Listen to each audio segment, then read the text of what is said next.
কোথাও মহিলা পরিচালিত পুজো, কোথাও বা বারোয়ারি, আবার কোথাও পারিবারিক বাসন্তী পুজো ঘিরে গঙ্গারামপুর শহর জুড়ে উৎসব মুখর পরিবেশের সৃষ্টি হয়েছে।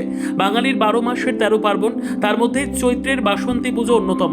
গঙ্গারামপুর শহর আশপাশে বাসন্তী পুজোর আমেজ শুরু হয়ে গিয়েছে। গঙ্গারামপুরে হাতিগোনা যে কয়েকটি পুজো হয় তার মধ্যে শহরের হাইস্কুল পাড়ার বাসন্তী পুজো অন্যতম। এই পুজোয় সমস্ত দায়িত্ব পালন করেন গৃহবধূরা। চাঁদা তোলা থেকে শুরু করে লাইট, প্যান্ডেল ও পুজোর যাবতীয় কাজ গৃহবধূরাই সামলান। তাই মহিলা পরিচালিত বাসন্তী পুজো ঘিরে এখন হাইস্কুল পাড়ায় সাজো সাজো রব। হাইস্কুল পাড়ার মহিলা পরিচালিত বাসন্তী পুজোর এবারের দায়িত্ব সামলাচ্ছেন তৃপ্তি বন্দ্যোপাধ্যায়, শিপ্রা দাস, তাপসী বন্দ্যোপাধ্যায়, শিপ্রা বন্দ্যোপাধ্যায়, উর্মিলা দাস, শম্পা সাহা, রিঙ্কু সাহা, ঝুলন সরকার, অঞ্জলি সাহা, প্রীতি সাহা, সুশ্বেতা দাস, সুনেত্রা সাহা, আয়ুষী সাহারা। এবছর হাইস্কুল পাড়ার মহিলা পরিচালিত পুজো 10 বছরে পদার্পণ করল। বৃহস্পতিবার বেলা 2টো নাগাদ সন্ধি পুজো দিয়ে উৎসাহ উদ্দীপনা ছিল চোখে পড়ার মতো।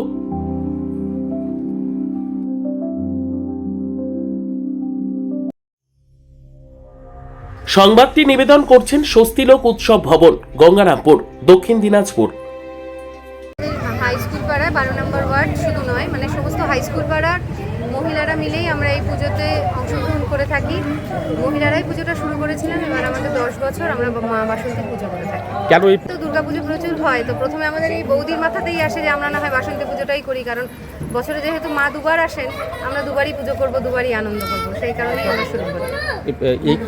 আমরা ভীষণ আনন্দে কাটাই, সকলে মিলে সবাই একসাথে, সবাই পুজোতে সবাই অংশগ্রহণ করে, সবাই অঞ্জলি দেয়া, অষ্টমী নবমীতে প্রসাদ খাওয়া, খুব আনন্দ করে আমরা কাটাই। আনন্দ করে থাকে, যেমন বিভিন্ন নাচ গান, ওরা নিজেদের মধ্যেই কম্পিটিশন করে, প্রসাদ বিতরণ থাকে সব মিলে। সর্বোত্তম সুযোগ সুবিধে রয়েছে আতিথেয়তায়। সুপরিচিত স্বস্তিলোক উৎসব ভবন, অতিথিদের যে কোনো অনুষ্ঠানের জন্য উপযুক্ত ওয়ান স্টপ ডেস্টিনেশন। আমরা আপনার বিশেষ অনুষ্ঠানটিকে অবিস্মরণীয় করে তুলি। স্বস্তিলোক উৎসব ভবন, শিববাড়ি রোড, গঙ্গারামপুর, দক্ষিণ দিনাজপুর।